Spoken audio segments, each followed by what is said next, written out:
Like, I try to have a conversation with our director, Morgan, who's here. Morgan, are you? Yeah, Morgan, everybody. But he doesn't talk back, so I try to imagine what he would say.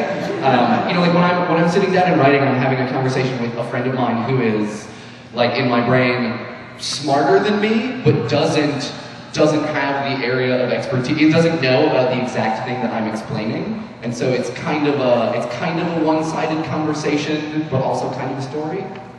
So he's simulating in his brain someone who is smarter than him. That's incredible. Do you feel that the way that you're approaching teaching creatively is making its way into classrooms, or do you think it will in the future? Well, Crash Course has definitely made its way into a lot of classes. I think it's in many thousands of schools now. I do not see Crash Course in particular as any kind of replacement to a classroom or any kind of replacement to a teacher. It's a way into a topic and introduction of a little bit of nuance, enough to get excited, and hopefully enough to make it interesting. But the real work, in my mind, still has to happen in a classroom, and always will. I don't really see a future without teachers. Now, there are highly motivated students around the world who can learn from Khan Academy or hopefully from our videos, lots and lots of stuff. But the vast majority of us are not going to spend hundreds of hours watching Khan Academy videos, you know, because we're just not going to. The people who do are awesome.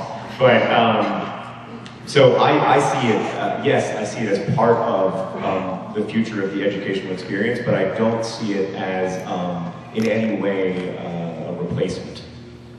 I think it augments what the teachers do already. One of some of the best messages I get from teachers are, you know, if my kids work really hard and they do really well on their tests, we'll reward them with more learning.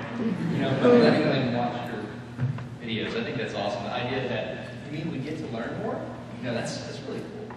I like it. If you sort of had the opportunity to do a longitudinal study of your audience, to figure out what sort of net impact you made on them and their learning, do you think that you're actually teaching the subject matter, or are you just inspiring people to discover things that they're interested in and be lifelong learners? I think it's a mix of both, like for us it is like, when we create a video, it's a mix of one or the other or both mixed together. And we try to, you know, we can have an episode about farts because we want to relate to people and find that sort of funny angle that can get them interested in the topic and get them in there, and then we can talk about the essence of farts and the chemistry of farts or the background of farts. But we also We're gonna have to quit saying that. But for us, it really is an angle that can inspire people to see science, for us specifically, in a different light. A light that they can say, like, oh, I never really thought I liked science. I didn't realize science was in my daily life in this interesting way. And now it is, because you sort of found that way to live it. But on the other hand, there's other videos that we make that are strictly for, you know, we did an episode on like multiple sclerosis, and it was, you know, we really think this is an important message to learn, and it can be harder to put a spin on some things that are a bit more serious or a bit more technical. And so both ends are important, I think. But for us, it often comes down to sort of how can we inspire a generation of people to find science interesting that may not already find it interesting. I think we're trying to foster communities of critical thinkers. You know, we're trying to get people, and I don't think we're going to know the outcome of a lot of this for like 10 or 20 years until the people, like especially the younger demographics watching our show, are growing up and choosing their majors and investigating extracurricular or whatever it is. We're not going to know, and it's impossible to quantify. Like, how would you be able to like measure that sort of metric? I don't know. They pay people a lot of money to figure that kind of thing out. But really, at the end of the day, what I'm trying to do is like foster critical thinking and engagement with people, so that if they can go outside and look at a tree and not just be like, oh, a tree, they ask the question for themselves, what kind of tree is that? Like, I'm gonna go find out what kind of tree that is. Like, that amount of empowerment is that's something you can't measure, and that's what I aspire to do. Kid in the classroom was explosive and disruptive. I think are both comments that were on you know, reports, and I think we need to foster rather than inhibit that sort of thing, and decrease the importance that we put on standardized test scores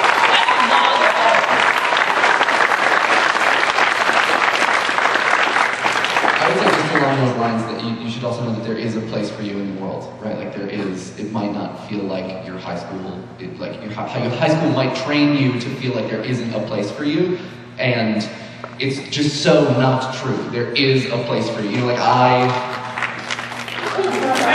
gonna stop talking. The other thing I would say really quickly is that I failed junior English. I don't mean that like metaphorically. I literally had to write a paper about. I had to read The Bluest Eye and 12th Night over the summer and write papers about both of them to get my B. Kind of failed English, and everything worked out all right for me. English front. Also, kind of goes back to what you were saying earlier, like, don't be afraid to try so many different things out, because I studied science, but I also minored in studio art, and it was a challenge for me. I had to stay an extra year at school to get both of those degrees, because it wasn't set up for that to happen. So, just because you like science, it doesn't mean that you couldn't also be passionate about music, and just because you struggle with science, it doesn't also mean that you might love science. So, just try everything until it's like, I have a child who's passionate about YouTube and passionate about the industry all across the board, from content to production, and so she's going off to college, and what we're struggling with is there's no major for YouTube. I mean, what do we tell our children that are going to go to college to study that? Because it's so new and they're so passionate about it that it encompasses so many different areas. It's hard to focus just on one thing, you know. I mean, in a way I almost feel like we'll just graduate and go move out there and work in the mailroom, but you know what, I don't know what to tell her to study. The question is, how do you major in YouTube? Yeah. Which is a great question. Liberal arts education? Yeah. For me, it was a religion major, early Islamic history. Well, I think you still have to, okay, so we put man on the moon, right? Some dudes still, yeah, just letting you guys know that happened. So, And it was America that did it. So there still is a guy that has to know how to guide a rocket. That still has to happen. There's still a person that has to know the political situation in West Africa. So I don't think YouTube is the end. It's the way we communicate how, you know, it's the way we communicate all the cool stuff that people know. Does that make sense? Help me. Somebody help me. YouTube is a tool. It's not the end all be all. It's not like we sit up here and we're like, we did it.